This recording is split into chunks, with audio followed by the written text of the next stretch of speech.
قرآن کریم رسول اللہ صلی اللہ علیہ وآلہ وسلم پر نازل ہوتا تھا تو آیات کے نازل ہونے کی دو صورتیں تھیں۔ بعض دفعہ اللہ تعالیٰ قرآن کریم کی کچھ آیات آپ صلی اللہ علیہ وسلم پر ابتداءً ہی نازل فرما دیتے۔ کسی چیز کا حکم دینا مقصود تھا، کسی چیز کی وضاحت کرنی مقصود ہوتی تو وہ آیات نازل ہو جاتی اور اس میں وہ حکم دے دیا جاتا کہ نماز کا حکم ہے، زکوٰۃ کا ہے، جہاد کا ہے، روزے کا ہے، فلاں کا ہے، صدقے کا ہے، تو اس کی وضاحت کر دی جاتی اور وہ احکام دے دیے جاتے۔ دوسری قسم کی کچھ آیات وہ ہیں کہ وہ آیات کسی خاص واقعے کی وجہ سے نازل ہوئی۔ کوئی خاص واقعہ پیش آیا اور اس کے بارے میں حضرات صحابہ کرام رضی اللہ عنہم اجمعین کو، مسلمانوں کو کوئی خدشہ ذہن میں آیا، کوئی سوال پیش ہوا کہ پتہ نہیں اس چیز کا حکم کیا ہے، لہذا اس کی وضاحت کے لیے آیات نازل ہوں۔ تو اس قسم کے واقعات کو جن کے پس منظر میں کچھ آیات نازل ہوئی ہوں، ان واقعات کو کہا جاتا ہے اسباب النزول، یعنی وہ اسباب کے جن کی وجہ سے آیات نازل ہوئی ہیں۔ تو اسباب النزول یعنی نازل ہونے کے اسباب، اردو میں اس کو شان نزول بھی کہہ دیتے ہیں کہ آیت کا شان نزول۔ اس کا بعض حضرات نے اس کی اہمیت کا انکار کیا اور انہوں نے کہا کہ یہ محض تاریخی واقعات ہیں، پیش آ گئے ہیں، آ گئے اور ختم ہو گئے، چلے گئے، تو اس کو جاننے کی کوئی ضرورت نہیں ہے۔ لیکن علامہ جلال الدین سیوطی رحمۃ اللہ علیہ ایسے لوگوں پر سخت نکیر فرماتے ہیں اور سخت رد فرماتے ہیں، اور وہ کہتے ہیں کہ ان لوگوں نے اسباب نزول کی اہمیت کو نہیں سمجھا۔ اسباب نزول جو ہے ان کو جاننا بہت ساری آیات میں بہت اہم ہوتا ہے کہ بہت ساری آیات کا مفہوم پوری طرح سمجھ میں نہیں آ سکتا جب تک کہ اس کا پورا پس منظر معلوم نہ ہو۔ اس کی مثال علامہ صابونی رحمہ اللہ طبیان میں چند مثالوں سے اس کی وضاحت فرماتے ہیں۔ مثال کے طور پر سورہ بقرہ کی ایک آیت ہے، اس میں اللہ تعالیٰ فرماتے ہیں وَلِلَّهِ الْمَشْرِقُ وَالْمَغْرِبُ فَأَيْنَمَا تُوَلُّوا فَثَمَّ وَجْهُ اللَّهِ، مشرق مغرب سب اللہ ہی کے لیے ہیں، تو جس طرف بھی تم رخ کر لو وہی اللہ تعالیٰ کا چہرہ ہے، اللہ کا رخ وہی موجود ہے۔ اس آیت کے ظاہر سے اگر اس کے صرف الفاظ کو دیکھا جائے یا کوئی شخص اس کا محض ترجمہ پڑھ لے تو بظاہر یہ معلوم ہوتا ہے کہ نماز میں آپ کسی بھی طرف رخ کر کے نماز پڑھ لیں، جائز ہے، کوئی حرج نہیں ہے، کوئی اس میں مسئلہ نہیں ہے۔ مشرق و مغرب سب اللہ کے لیے ہیں، اللہ ہی کے ہیں، تو آپ نے جس طرف بھی رخ کر لیا اور رخ کر کے اللہ کی عبادت کر لی تو اللہ تعالیٰ وہیں موجود ہے۔ اللہ تعالیٰ کسی خاص رخ میں نہیں ہے، ہر طرف، ہر جگہ، ہر وقت،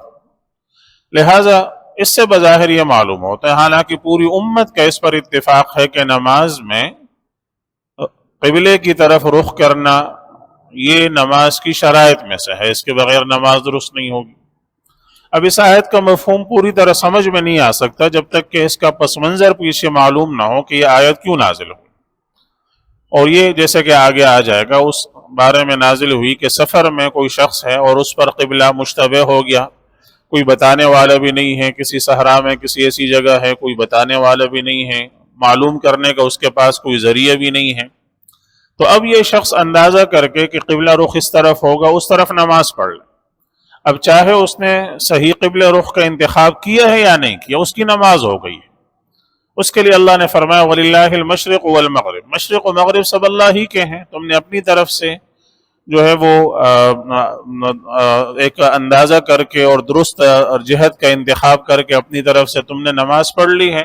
تو اگر حقیقت میں وہ جہت صحیح نہیں بھی ہوئی تب بھی اللہ تعالیٰ نے تمہاری وہ نماز قبول کر لی۔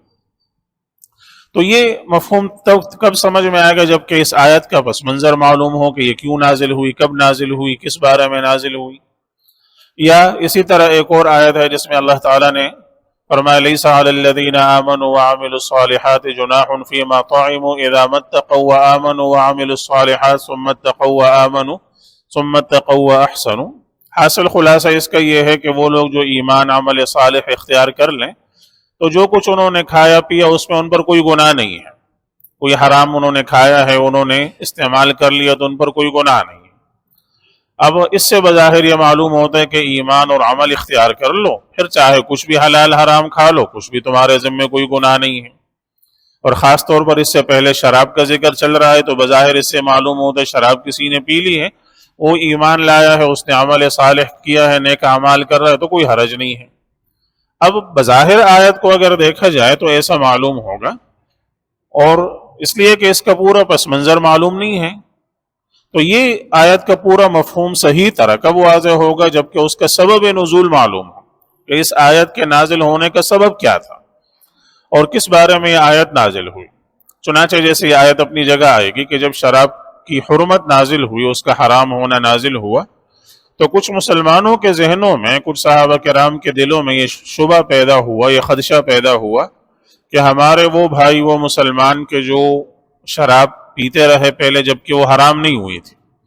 تو اس وقت وہ شراب پیتے رہے، شراب ان کے پیٹ میں موجود تھی، اسی حال میں وہ نمازیں بھی پڑھتے رہے، اسی حال میں انہوں نے جہاد کیا کئی اس بارے، اسی حال میں وہ شہید بھی بہت سارے ہوئے، تو پتہ نہیں ان کی وہ نمازیں قبول ہیں یا نہیں ہیں، ان کی وہ شہادت قبول ہے یا نہیں ہے، ان کی وہ عبادت، ان کا وہ جہاد، ان کے وہ سارے اعمال صالحہ نیک اعمال قبول ہوں گے یا نہیں ہوں گے، کہیں ایسا تو نہیں ہوگا کہ ان کے اعمال ہی رد ہو جائیں۔ تو اللہ تعالیٰ نے یہاں آیت نازل فرما کر وضاحت فرما دی کہ نہیں، ایسا نہیں ہے، اللہ تعالیٰ ان کے اعمال ضائع نہیں فرمائیں گے، اس لیے کہ انہوں نے جس وقت اس کو استعمال کیا تھا اس وقت وہ حرام نہیں تھی، تو انہوں نے جو شراب پی ہے وہ حرام نہیں پی، اس وقت تو حلال تھی، لہٰذا انہوں نے پی لی ہے، تو اس وقت جو ان کے اعمال انہوں نے کیے ہیں وہ سارے کے سارے مقبول ہیں، اللہ تعالیٰ کے ہاں وہ اعمال مردود نہیں ہیں، مقبول ہیں۔ لہٰذا جو لوگ ایمان لائے، عمل صالح اختیار کریں، اللہ تعالیٰ کے حکموں کی پابندی کریں، تو اللہ تعالیٰ ان کے اعمال کو ضائع نہیں فرمائیں۔ تو جب تک یہ واقعہ پیچھے اور اس کا پس منظر معلوم نہ ہو تو آیت کے ظاہر سے بظاہر یہ معلوم ہوگا کہ جی آپ ایمان اور عمل کریں، پھر کچھ بھی حلال حرام استعمال کرتے رہیں، کھاتے پیتے رہیں، کوئی حرج نہیں ہے، جبکہ آیت کا یہ مفہوم نہیں ہے۔ تو ان مثالوں سے یہ واضح ہوا کہ بہت ساری آیات ایسی ہیں کہ ان کا مفہوم صحیح معنوں میں تبھی سمجھ میں آئے گا جبکہ اس آیت کا پیچھے سبب نزول معلوم ہو، شان نزول معلوم ہو کہ اس آیت کے نازل ہونے کی وجہ کیا ہوئی، کیا سبب ہوا۔ تو اس لیے ایک اہم علم ہے، اور مستقل حضرات علماء نے اس پر الگ سے کتابیں لکھی ہیں تاکہ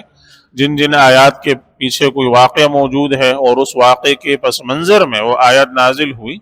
تو وہ اچھی طرح معلوم ہو جائے اور آیت کا مفہوم پوری طرح واضح ہو جائے کہ اس کے بغیر آیت کا مفہوم